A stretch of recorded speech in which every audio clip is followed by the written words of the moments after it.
Pemerintah di bawah kepemimpinan Presiden Prabowo Subianto tengah mempersiapkan langkah besar untuk mendorong pertumbuhan ekonomi dan memperkuat berbagai sektor strategis termasuk industri manufaktur. Di tengah optimisme ini, kinerja sektor manufaktur Indonesia menunjukkan tanda-tanda ekspansi yang menjanjikan, meski di sisi lain berbagai tantangan masih menjadi sorotan. Lalu bagaimana prospek dan tantangan sektor manufaktur ke depan? Mari kita simak selengkapnya dalam ada 30 mega proyek Prabowo untuk apa? Presiden Prabowo Subianto mengungkapkan Indonesia memiliki nasib yang cerah di masa mendatang. Terlebih dari adanya rencana pemerintah yang ingin membangun 30 proyek raksasa yang akan menciptakan lapangan kerja baru di tahun ini. Presiden Prabowo mengungkapkan hal ini sangat peresmian produksi pabrik pemurnian logam mulia Freeport Indonesia di Gresik, Jawa Timur pada Senin 17 Maret lalu. Menurut Presiden Prabowo, 30 proyek yang akan dibangun itu tidak hanya berada di sektor hilir atau produk olahan, tetapi juga dari hulu atau masih berupa bahan baku meski hanya pada komoditas yang strategis. Menurut Presiden Prabowo, beberapa sektor masih sangat penting bagi Indonesia seperti pertanian dan perikanan yang tidak hanya menghasilkan devisa yang besar, tetapi juga menciptakan lapangan pekerjaan yang besar. Dari program investasi yang akan dimulai pada tahun 2025 ini, Presiden Prabowo menargetkan bisa menciptakan 8 juta lapangan pekerjaan baru.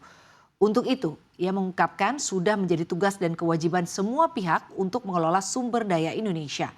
Ia menekankan untuk terus menerapkan good governance, transparansi dan akuntabilitas yang sebaik-baiknya. Salah satu proyek raksasa yang baru saja diresmikan Presiden Prabowo adalah smelter atau fasilitas pemurnian emas melalui Precious Metal Refinery milik PT Freeport Indonesia.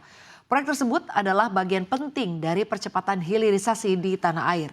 Smelter tersebut mampu menghasilkan produk katoda tembaga sebanyak 600.000 ton per tahun, di mana menghasilkan 50 ton emas per tahun dan 150 hingga 200 ton perak. Total nilai investasi kumulatif untuk proyek smelter Manyar yang menempati lahan seluas 100 hektar itu menembus 58 triliun rupiah. Smelter ini diklaim sebagai desain single line terbesar di dunia dan mampu mengolah konsentrat tembaga dengan kapasitas produksi hingga 1,7 juta ton setelah beroperasi penuh. Lalu bagaimana sebenarnya kondisi sektor manufaktur Indonesia atau tanah air saat ini? Kita lihat Presiden Prabowo ini dalam membangun 30 proyek raksasa dan menciptakan 8 juta lapangan kerja ini akan mampu mendorong kinerja sektor manufaktur Indonesia. Kita lihat di slide berikutnya. Ya, kinerja ekspor industri pengolahan atau industri manufaktur di Indonesia ini mengalami kenaikan per Februari 2025 di tengah maraknya isu pemutusan hubungan kerja para buruh atau kelas pekerja di tanah air. Kepala Badan Pusat Statistik Amalia Adininggar Widyasanti mengatakan nilai ekspor industri manufaktur per Februari 2025 ini senilai 17,65 miliar US dollar atau angka ini naik sekitar 29,56% year on year. Ini dibanding bulan yang sama pada tahun lalu, yakni kalau kita lihat kenaikannya berada di 3,17% ya pemirsa. Amalia juga mengungkapkan komoditas yang mendorong kenaikan ekspor sektor industri pengolahan pada Februari 2025 secara month to month adalah minyak kelapa sawit yang meningkat 47,57%.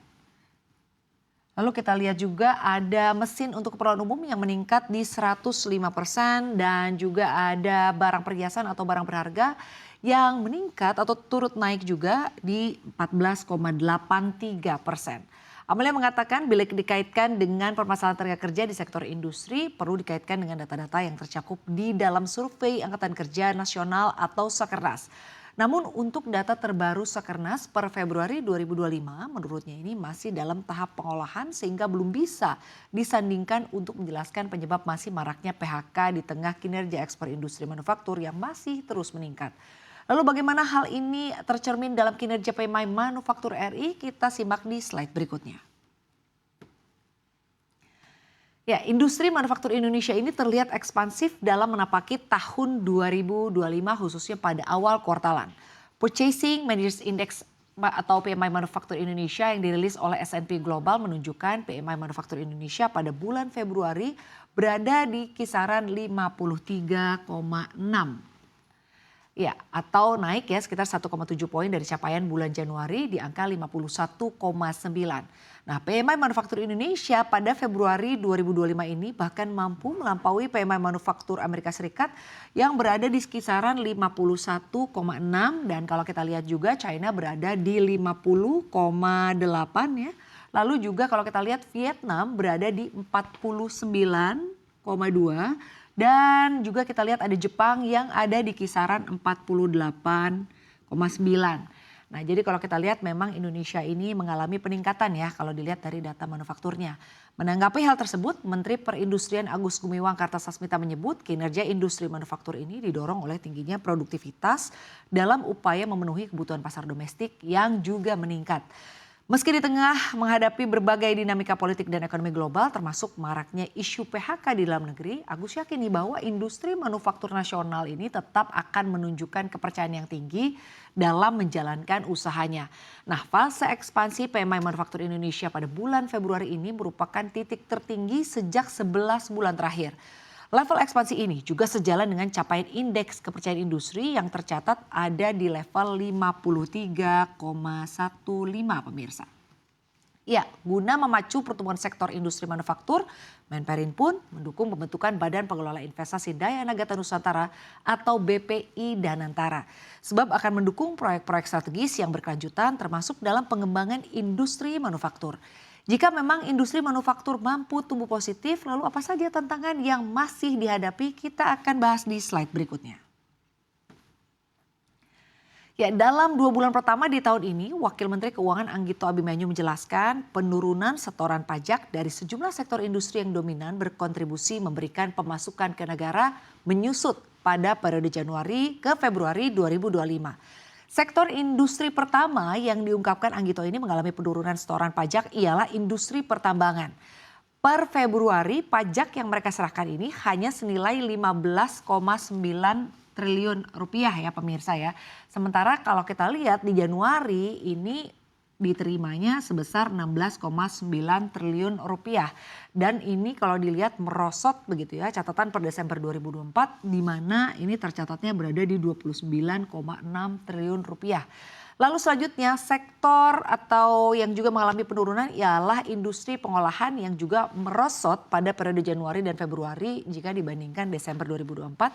Yang setoran pajaknya ini masih berada di kisaran 63,9 triliun rupiah. Dan sementara itu kalau kita lihat di Januari ini turun menjadi 42,1 triliun rupiah. Lalu kemudian di Februari ini semakin naik sih tapi memang hanya sedikit saja ya kenaikannya menjadi 42,9 triliun rupiah. Anggito juga tidak bisa menjelaskan secara rinci atau tidak mau menjelaskan secara rinci penyebab melorotnya setoran pajak industri manufaktur di awal tahun ini. Anggito hanya melihat bahwa pada Februari 2025 setorannya ada kenaikan tipis karena mulai membaiknya aktivitas industri pengolahan ini. Selain pajak industri manufaktur yang menurun, sektor manufaktur juga kalau dilihat menghadapi tantangan. Kita akan lihat di slide berikutnya. Ya, tantangan berikutnya adalah isu pemutusan hubungan kerja atau PHK. Partai Buruh dan KSPI mencatat sedikitnya ada 60.000 buruh telah mengalami PHK dari 50 perusahaan. Bahkan dalam 2 bulan pertama tahun 2025 saja jumlah buruh yang terkena PHK ini terus meningkat secara signifikan. Presiden KSPI yang juga Presiden Partai Buruh Said Iqbal mengungkapkan berbagai faktor ini menjadi penyebab terjadinya PHK ya di tanah air.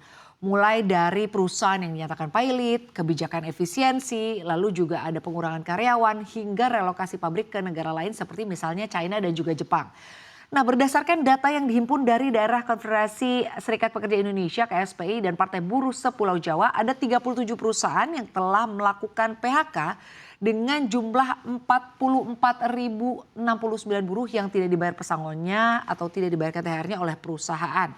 Selain itu masih ada sekitar 13 perusahaan lainnya dengan jumlah buruh ter-PHK yakni sebesar 16.000 orang pada Januari ke Februari 2025 yang datanya ini masih atau sedang diverifikasi ulang begitu ya oleh Posko KSPI dan juga Partai Buruh.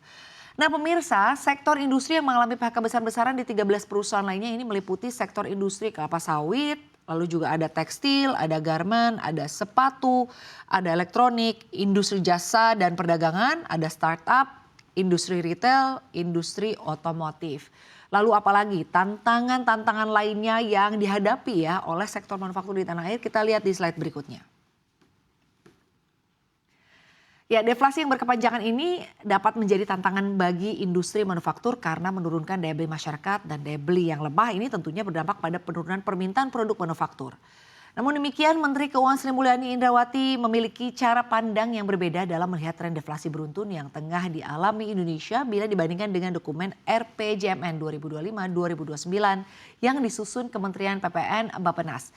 Dalam dokumen RPJMN 2025-2029 yang termuat dalam Perpres 12 tahun 2025, di halaman 39 tertulis deflasi sebagaimana yang terjadi pada tahun 2024 merupakan tanda melemahnya daya beli masyarakat yang mana menyebabkan maraknya pemutusan hubungan kerja di tanah air karena lemahnya permintaan terhadap barang-barang produksi industri.